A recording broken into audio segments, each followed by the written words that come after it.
Goeiedag broers en susters, baie welkom by vandag se erediens. Kom ons bid saam en kom ons vra die Here om ons harte te kom aanraak vandag. Ons Here, ons is so bly om by mekaar te wees as u kinders vandag. Ons is so dankbaar om u kinders te kan wees deur dit wat u vir ons gedoen het. En ons is so gelukkig dat niks en niemand u van ons kan wegneem nie. Ons bid dat dit wat ons vandag gaan lees, dat u dit in ons harte sal seën en dat ons ook sal gaan maak soos wat u van ons vra.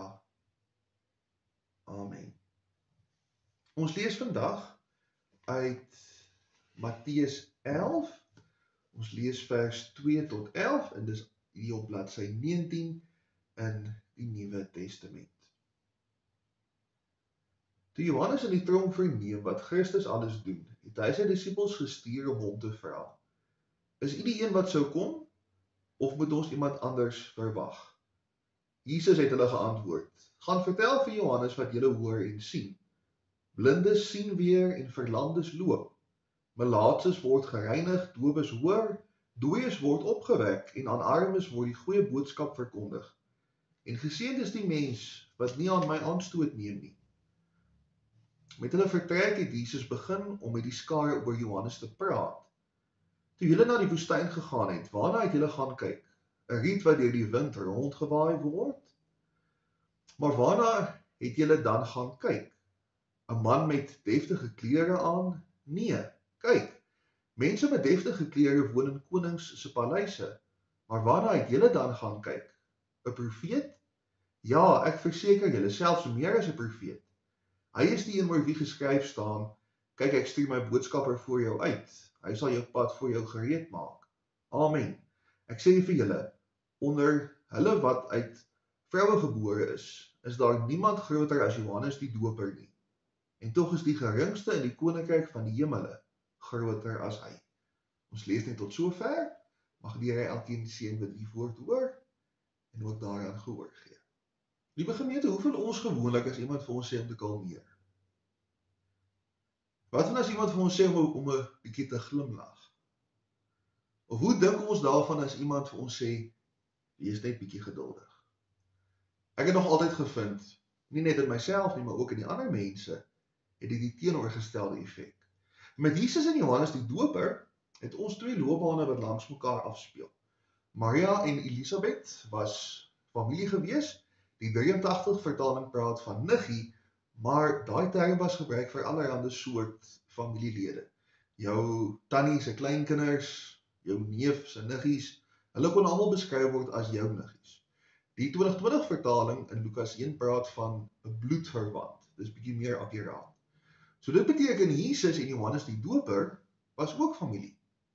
Beide van hulle het koppe gestamp met die tradisie en met die geestelike leiers van die tyd. Beide van hulle het baie goeie werk verrig op aarde, 'n klomp mense gehelp, maar Jesus, tussen hulle twee, het beslis 'n bietjie meer normaal opgetree.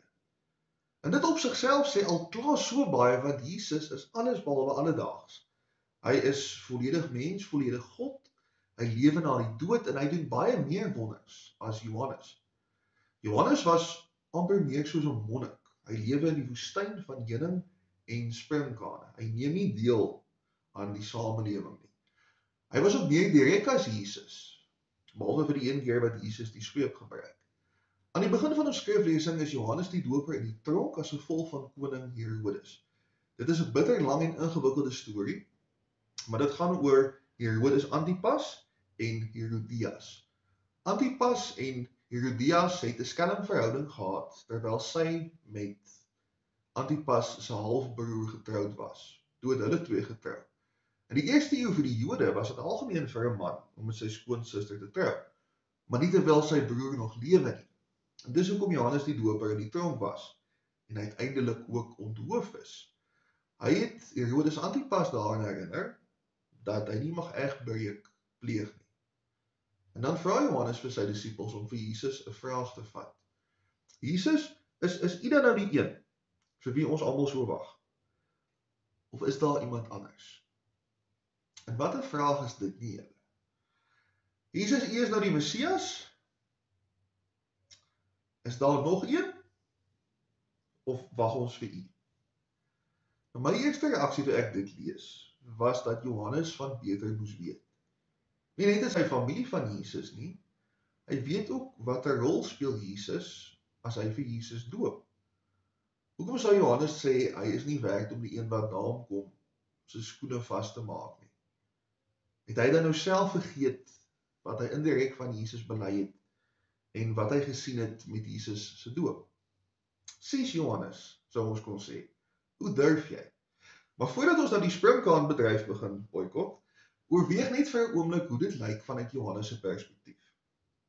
As Jesus dan nou die Messias is wat die Jode gaan bevry. Johannes is 'n Jood. Wat nou van hom? Hy is nie net figuurlik 'n gevangene van die Romeinse Ryk nie, hy is letterlik die Joodse koning se gevangene. En meeste Jode het 'n drasties ander verwagting gehad van Jesus as wat Jesus op die ou end aangebied het.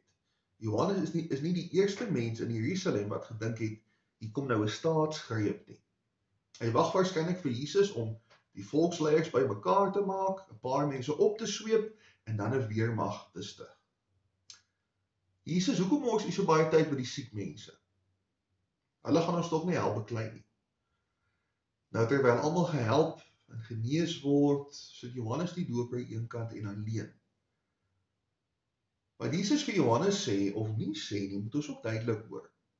Dit was nie vreemd vir die Jode om in daai tyd die Ou Testament stuk en 'n bietjie deurmekaar aan te haal nie. Ons doen dit ook met die Bybel.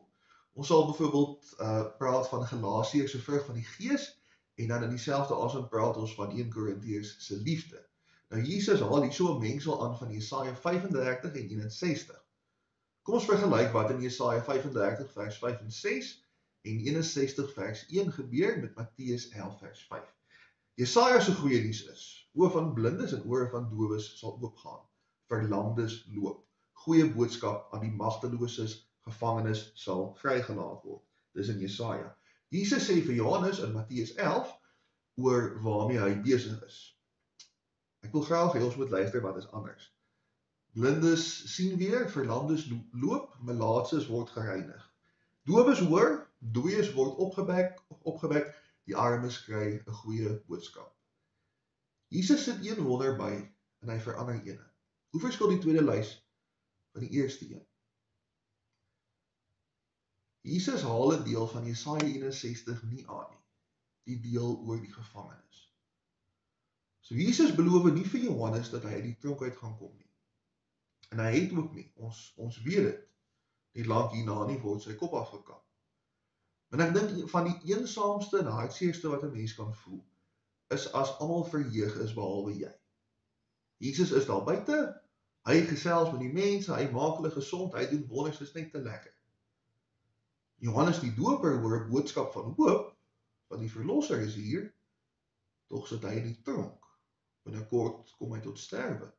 Nou ons weet ook Jesus se bediening was alles behalwe maanskyn en rose. Jesus was by tye baie ongewild, op die ou end het mense hom vermoor. Maar Johannes weet nog niks daarvan nie. Ek dink as ek Johannes was, dan het ek gedink, maar so, ek het dan net hierdie partytjie misgeloop. Nou, ek beloof julle ook van my kant af, dit was nie my idee om te beklei op Vredesondag nie. Dis ook nie my gedagte om hartseer te wees op Vreugdesondag nie. Maar met die skriflesing wat ons het, word ons daaraan herinner dat almal se vreugde dikwels nie eweveel is nie. Party mense sal nooit gelukkig wees nie, al het hulle alles. Ander mense is altyd gelukkig al verloor hulle alles. Of vir baie mense is die kerkseisoen wat vol vreugde is, vol familie is en met oordaad gevul is, nie 'n gegewe nie. In die gemeente is daar heelwat mense wat nou 'n eerste Kersfees deurbring sonder iemand wat vir hulle baie beteken het. Daar's mense wat wil voorsien en hulle afhanklik is bederf, maar dit kan nie. En daar's mense wat om watter redes ook al bedroef is, terwyl almal so gelukkig lyk. Dis aan 'n Kerstyd. Jesus sê vir Johannes om moed te hou.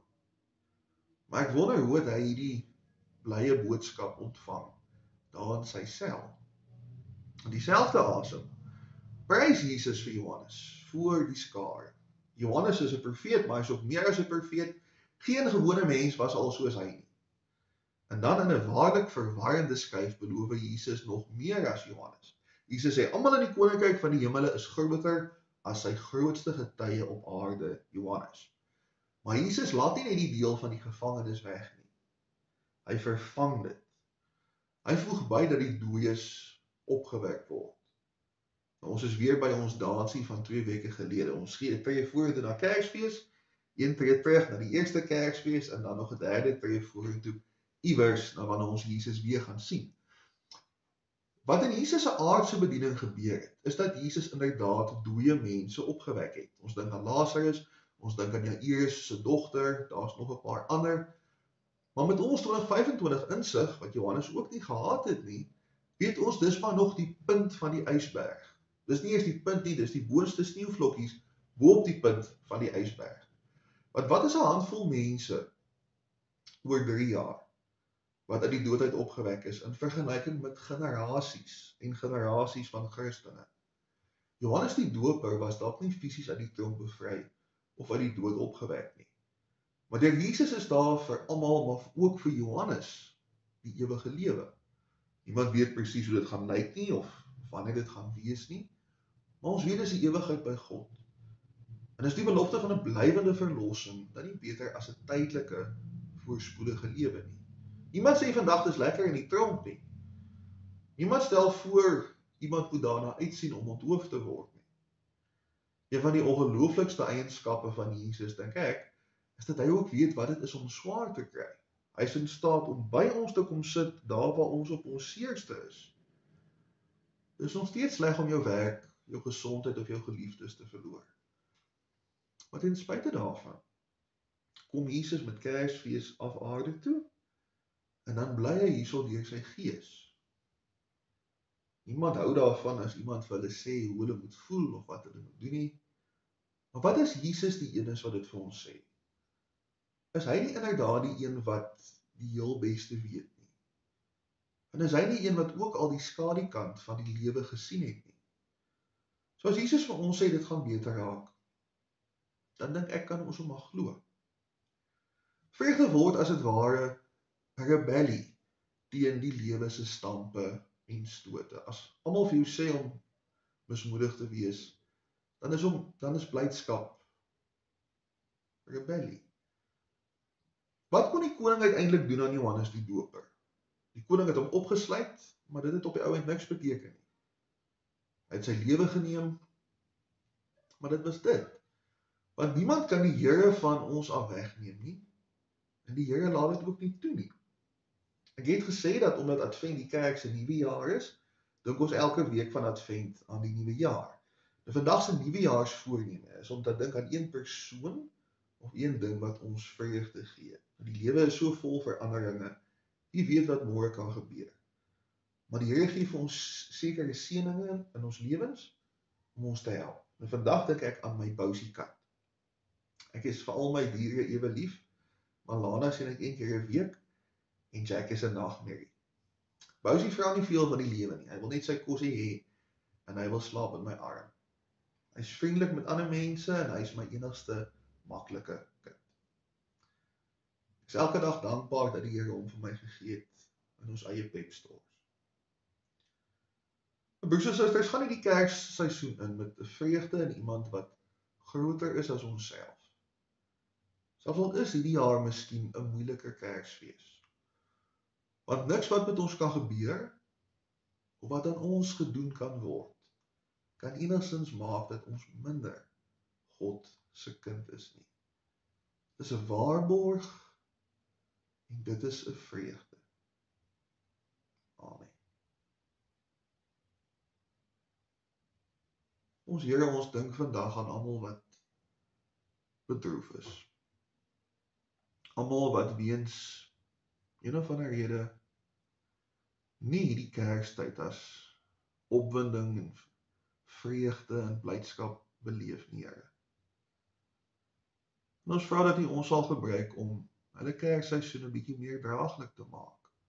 Here, in dieselfde asem wil ons ook vir U dankie sê as dit met ons goed gaan. As ons dankbaar kan wees. As ons opgewonde kan wees. Want die beteken vir ons so baie deur by ons te wees, elke dag van ons lewens. Ons sê vir U dankie dat U vir ons blywende vreugde gee, nie net vir hierdie lewe nie, maar vir die ewigheid. Amen.